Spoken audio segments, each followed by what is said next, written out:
everyone, welcome back. We are moving into New World wine. So the New World is anything outside of Europe.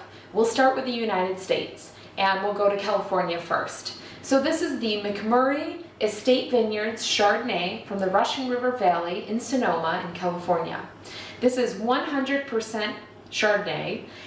California is one of the largest wine producers in the United States, making almost 90% of the wine that's produced in the US.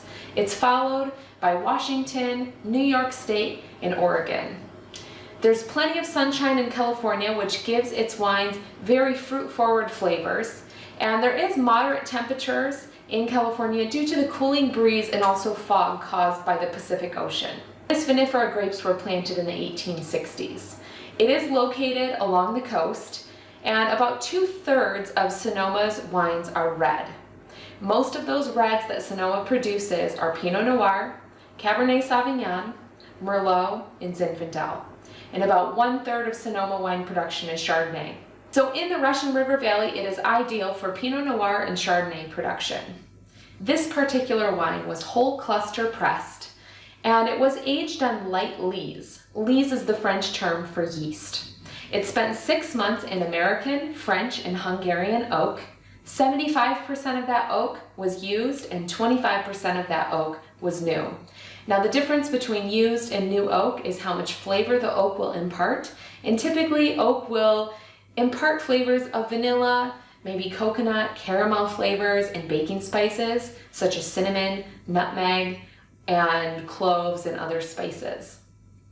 This wine went through malolactic fermentation. Malolactic fermentation is a process that many winemakers use in both red and white wines. In malolactic fermentation, a winemaker will introduce a bacteria, and sometimes this happens naturally.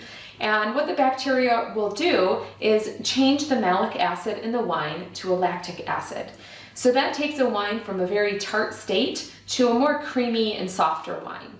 So this underwent malolactic fermentation, which is pretty typical for California Chardonnays.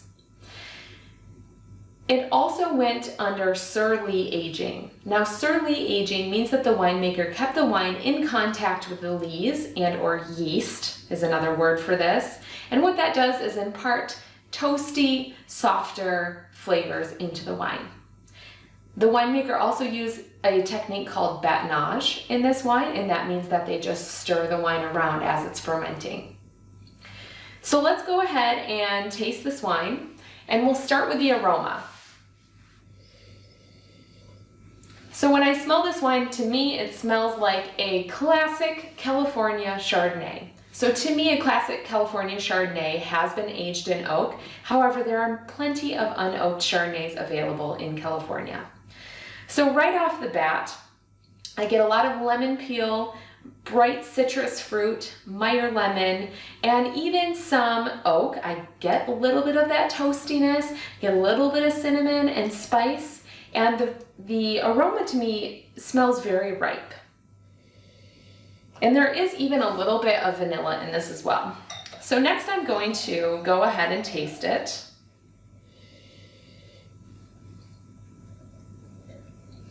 Wow, so this wine has a lot of flavor. Right off the bat, I get a lot of ripe lemon flavor, also Granny Smith apple. The fruit condition is very ripe. As far as the non-fruit flavors, I get a little bit of white flowers, and I'm certainly getting vanilla and toastiness, such as like a sweet caramel, and even maybe a little bit of cinnamon, and a little bit of clove. It's really delicious. It's very full-bodied. It's heavy on my palate, and it lingers. So the finish is medium to long. As far as the structure goes on this one, the alcohol is at 13.5%, so it is moderate plus alcohol. The acid is moderate plus as well. It's really making my mouth water. And I would say that the dryness level, this is definitely a dry wine. There is not residual sugar that I can detect. So it's definitely dry, moderate plus acid, moderate plus alcohol, and really it's just a really delicious wine. As far as food pairings with this, I would pair this with a macadamia nut crusted mahi-mahi. The reason for that is that the macadamia nut crust would be so rich and toasty, and it would kind of complement the toasty aromas and flavors that I'm getting in the wine.